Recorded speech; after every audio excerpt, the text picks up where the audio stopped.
सुनते समय निकल जाएगा। बहुत इस सुनने लायक बात है, इसको यह न समझा जाए कि संसारिक बात। इसी में आज हमारी पीढ़ी नष्ट हो रही है। तो उपासक को अष्ट मैथुन में पहले मैथुन का त्याग करे। ना कोई ऐसी किताब पढ़े जिसमें काम संबंधी बातें लिखी हों, ना किसी जीव को मैथुन करते हुए देखे, ना कोई चित्र ऐसा गद्दा देखे, और ना उसका चिंतन बनने पावे। चिंतन बना तो हो गया, पहला मैथुन हो गया, उसी से आप पतित हो जाएंगे। भगवान ने गीता जी में कहा, ध्यायतो विषयान पुंसान संगास्तेषु उपजायते, संगात संजायते कामा, कामात क्रोधो विजायते, क्रोधात भवति सम्मोहा, सम्मोहा स्मृति विभ्रमा, स्मृति भ्रंशात बुद्धिनाशो, बुद्धिनाशात प्रणश्यति। सर्वनाश। जब हम काम का चिंतन करते हैं वही हमारा सर्वनाश का कार्य बन गया। बहुत ध्यान से सुनो। कोई चित्र, कोई सिनेमा, कोई मोबाइल से गंदी बात या किसी जीव को मैथुन करते हुए देखना और उसका चिंतन करना, ये पहला मैथुन हुआ। अष्ट मैथुनों में एक में पतित हो जाएगा।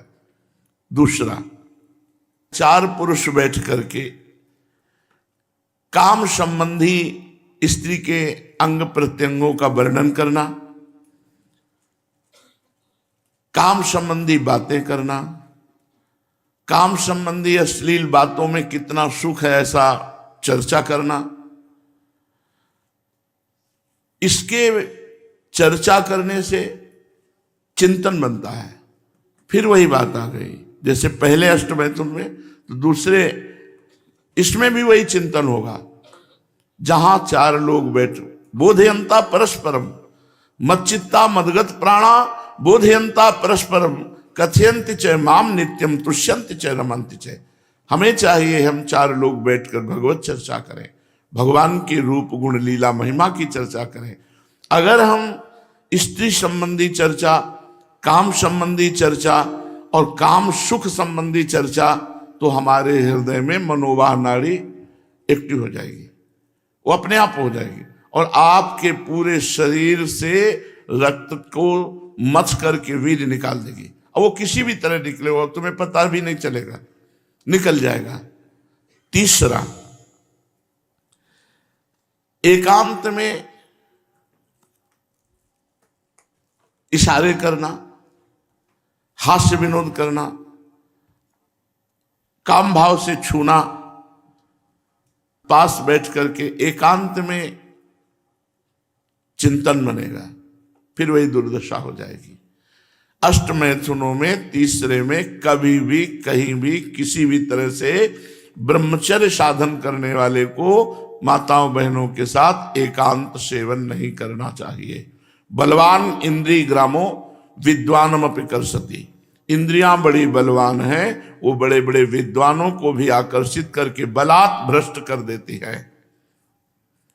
चौथा, एकांत से किसी स्त्री को चोर दृष्टि करते हुए काम भाव से देखना। वो नहीं देख रहे, आप छुप कर देख रहे हैं और पूरी तन्मयता से। ये अष्ट मैथुनों में चौथा है। किसी भी माता बहन को काम दृष्टि से चोर कर देखना। चोर मतलब एकांत होकर के वो नहीं देख रहे लेकिन आप देख रहे हैं। अष्ट मैथुनों में ये चौथा है, ये भी आपको भ्रष्ट कर देगा। पांचवा, मुस्कुराहट, हाव भाव, कटाक्ष, वार्ता, ये काम संबंधी करना।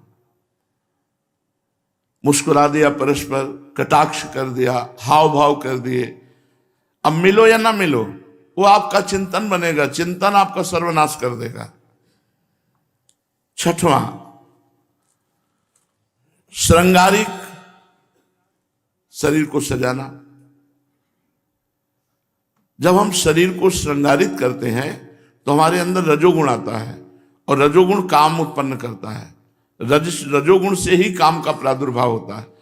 शरीर की सजावट नहीं होनी चाहिए। ब्रह्मचारी को शरीर से उपेक्षा रखनी चाहिए। हमें स्नान दिनचर्या के लिए करना है, वैष्णव श्रृंगार प्रिया प्रीतम की सेवा के लिए करना है। प्रभु की प्रसादी माला, प्रभु का चंदन, प्रभु की चरण रज, प्रभु का प्रसादी इत्र, प्रभु का प्रसादी उच्छिष्ट, यही हमारा जीवन है। बाहरी श्रृंगार हम अच्छे लगें इस भाव से क्रीम आदि लगाना या और भी श्रृंगार ये नहीं करना चाहिए।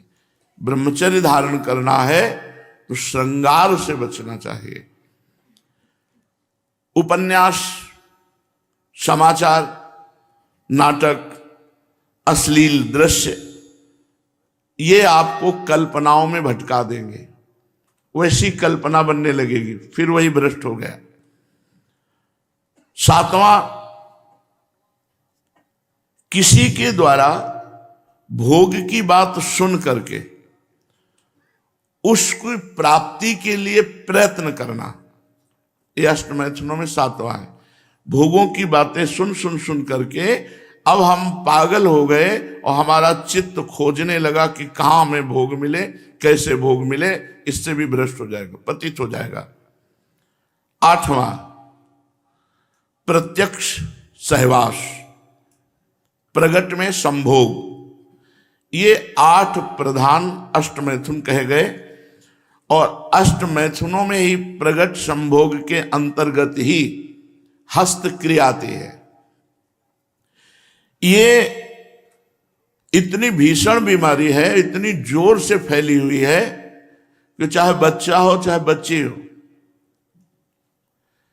कुसंग के प्रभाव से एक 12 वर्ष के बच्चे से पूछा तुम्हें कैसे ज्ञान हुआ ये, क्योंकि लक्षण दिखाई देते हैं, जैसे चेहरे में देखो तो एक दृष्टि होती है अपने लोगों के पास, जहां उस दृष्टि से देखो तहां पता चल जाता है ब्रह्मचारी है कि नहीं है।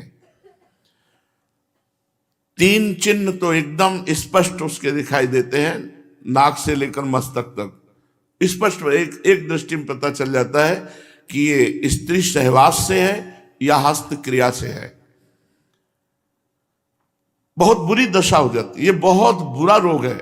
उसने कहा हम विद्यालय में सीखा है बच्चों के साथ,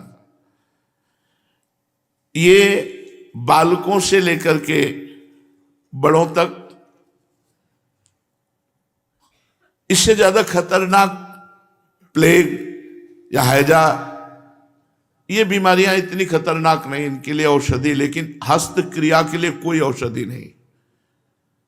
ये ऐसी बीमारी है, ऐसी अभ्यास वृत्ति है, पूछो मत, बहुत सर्वनाश बड़े बड़ों का कर देती है ये।